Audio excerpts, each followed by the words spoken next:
I'm sorry? The Tribune will be here too. He'll be coming in. Okay. So you want to wait a minute, or?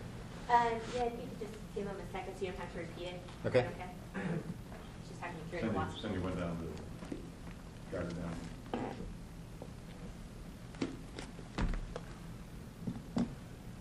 Standing between this group and lunch. So. Who's on the line, please?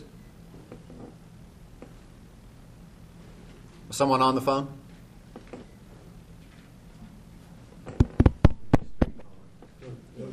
Huh? Those are on. Those are on. Is anyone on the phone, please?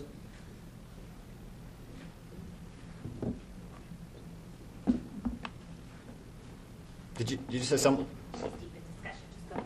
Okay. Did you say somebody was on the phone? No. Nobody. Unless it beeped in while I was gone. Why don't you close the door? Okay. Questions? No questions? Good. Short meeting. Actually, just kind of Just identify yourself, please. Marshall Griffin, St. Louis Public Radio. Just kind of sum up for us the action taken on the tuition and fees item for FY 2011. I'm guessing this freezes in-state tuition for Missouri students, but not for out-of-state or for graduate. Just kind of go through that.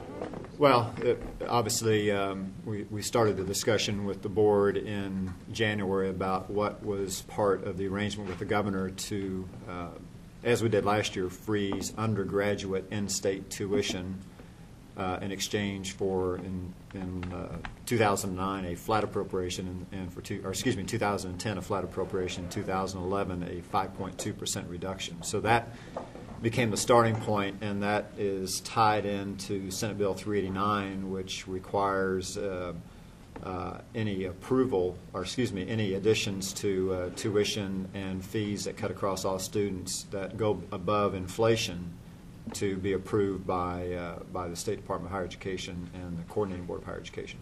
So this year, what we propose is flat undergraduate tuition, which again had been part of the governor's budget, and now, as a result of the action by the Senate this week, has been upheld through the House and through the Senate. That's not finished yet, but expectation is that would remain a part of the final budget determination. So the action the board took yesterday was outside of that agreement, and there was a variety of increases to out-of-state undergraduate, graduate school-specific, course-specific. So there was a range, and that information is publicly available now, and you can see what that is. But those were all consistent with the needs of those individual institutions.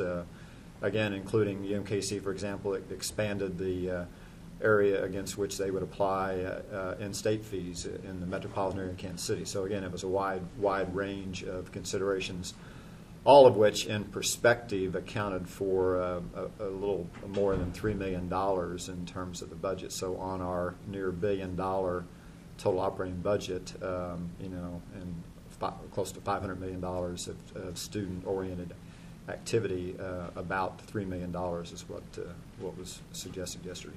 Let me ask Nikki to comment just a second. Yeah, just to clarify, the $3 million was just on the course fees? Right. Yeah. On It's $19 million in total. $19 million in total, which included the mix of increase in student enrollment was included in that as well. Now, there's still 3 weeks left before lawmakers have to finalize the whole state budget for 2011. I guess it's entirely possible that they could change their minds and decide to cut more than $50 million from higher education.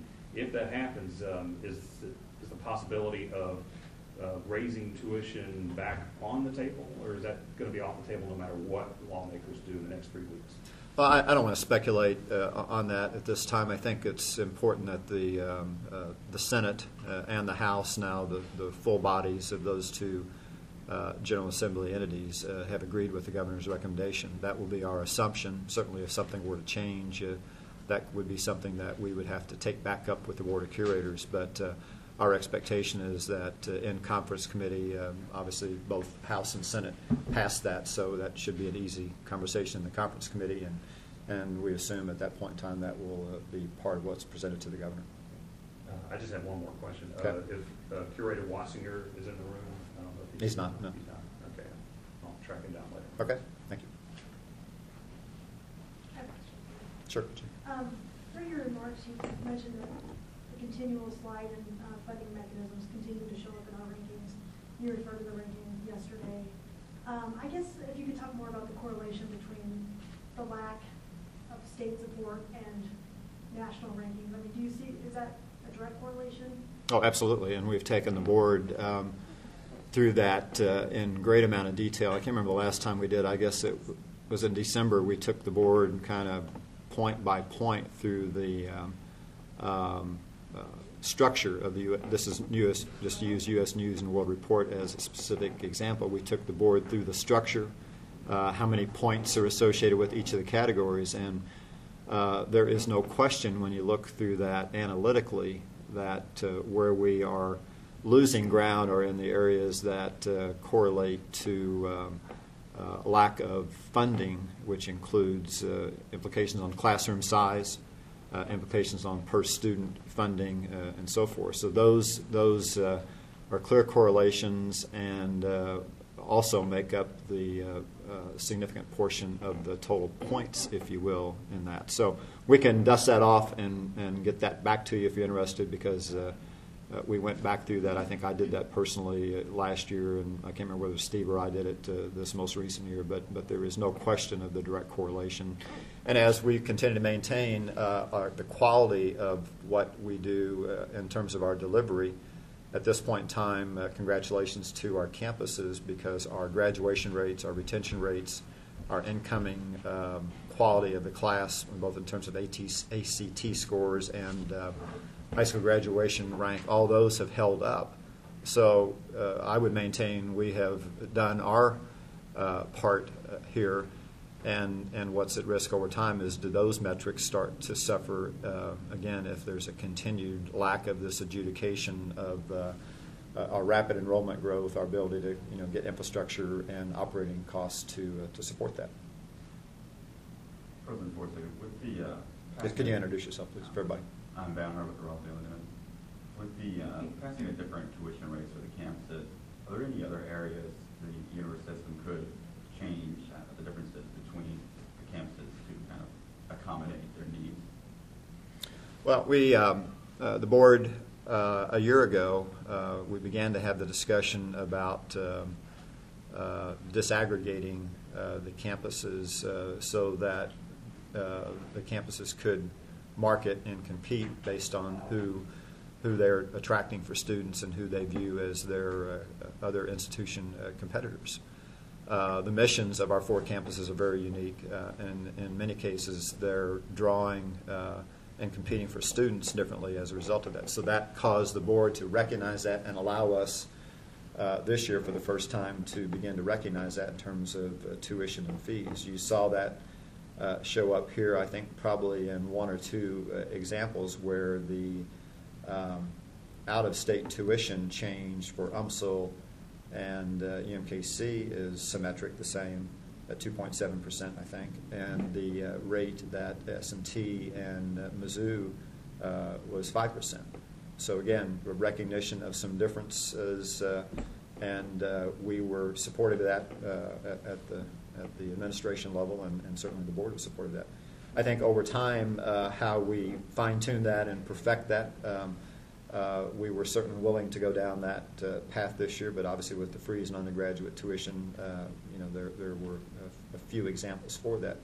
You also saw, when you get into the details, some recognition. Nursing schools, for example, we increased for the Mizzou campus the nursing school course fee. That they didn't have that before.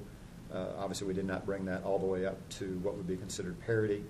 The True Last Business School, we increased the fee there, yet it's still fairly far down, and we didn't try to say, well, what's the UMKC block school doing or the business school at UMSL doing? So again, I think it's important for the schools to make their case, and certainly we should look across our 4 campuses and within the state, but importantly over time it's going to be how does each campus need to stand tall in terms of its ability to attract students and be successful. The benefits program be one of those areas that see a difference between the campuses depending on their need?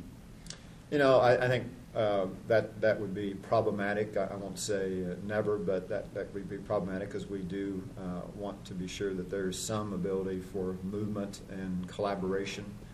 And in some cases, if we were to diverge in that in terms of basic benefits, then that may not be in the best interest of us. But that would be something that certainly could be considered. But that wasn't part of what we surveyed. There certainly were a lot of differences that showed up in the survey between faculty and staff, between age profiles within that in terms of interest, but to diverge and have campus-specific plans, then all you're doing is creating another set of problems and exacerbating and adding more cost actually into the system as you do that. President Forsey, Alan Zager from the Associated Press. A question unrelated to today's meeting, but nonetheless germane.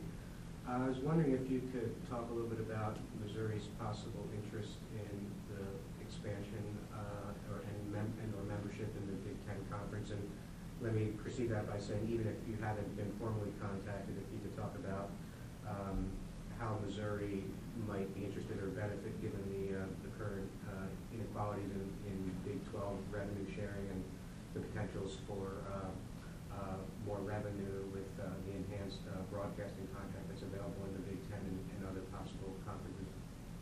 Well, I think this has been opined on and had a incredible amount of discussion when, in fact, there hasn't been any direct outreach by the Big Ten as far as I'm aware of, or Chancellor Deaton or Mike Alvin for that matter.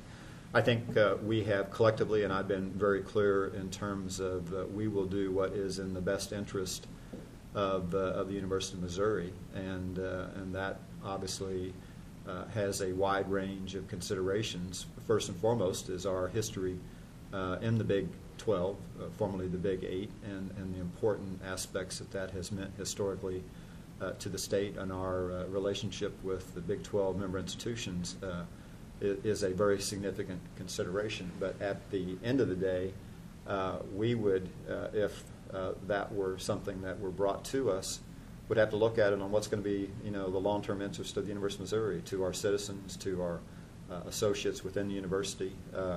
This is about academics. It's about research.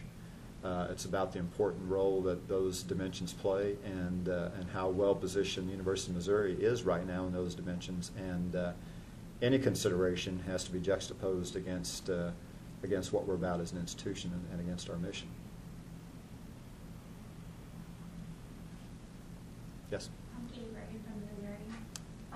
Yesterday, I think it was Curator Good was talking about whether it would be cost effective to include more out-of-state students with that metro rate, like the one in the Kansas counties. And I think he asked if you would provide some analysis on that. What would have to go into that kind of analysis? And at this time, is there any real plan to look into that? And would it be feasible if so?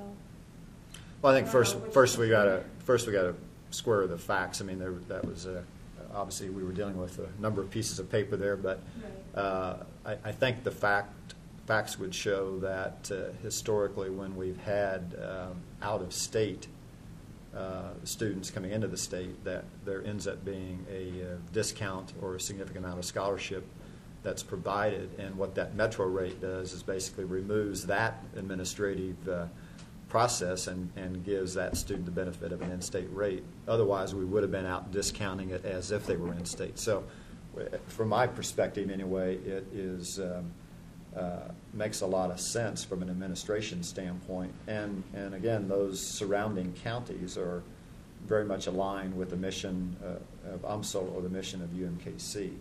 So I think where Curator Good was headed is, well, are you at risk of continuing to expand that, and all of a sudden you've got a national rate that's not any different than in-state rate? And that is, there's no discussion about that. I think we've got a natural affinity, if you will, of those surrounding counties to UMKC and to UMSL. And all this was about, I think, was perhaps providing some additional incentive for students that meet our standards that otherwise we may not have been attracting, because they may not have understood the mechanisms of the scholarship and discounting process. So, Nikki, that's my shot at it. Yeah, no, I think that's right on. And I think the point is that these are in those two cities, those are both metropolitan colleges or universities that serve a metropolitan area, because they are on the border, it's natural to think about the service to the metropolitan area. Yeah, and Tom George gave an example. In fact, I was there for the recognition and mentioned the community college that we just established a relationship with, where students, as they enroll as freshmen at the community college, it's in Illinois, and they're actually on the metro. It's a joint enrollment process, so they get 2 years and then come to UMSL. So I think that's a part of our outreach and part of a natural thing we do. And I'd use the term the affinity of the geography, but not to go where Curator Good was going. Would say, well, is this a precursor to? Right. No, that's not in the discussion at all. Regarding graduate tuition and out-of-state undergraduate tuition going up, any concerns that might turn some students away from picking a Missouri system university for their postgraduate needs? There was a lot of work done by the campuses in terms of where others are in that regard and where we've been historically, and I think in the main our answer would be no, we're still growing, as you saw the numbers from really all four chancellors this morning, and so those growth numbers contemplated increases in out-of-state tuition and graduate fees. And if you look across the board, and Nikki showed numbers yesterday that show where we are, even with those fees, we are a very competitive, attractive place, low-cost place, a good value place to be. So, and I think we could justify that across whether it's veterinary medicine, the medical school, the business school, by institution. I think we would show being very competitive and providing great value and great results for our students.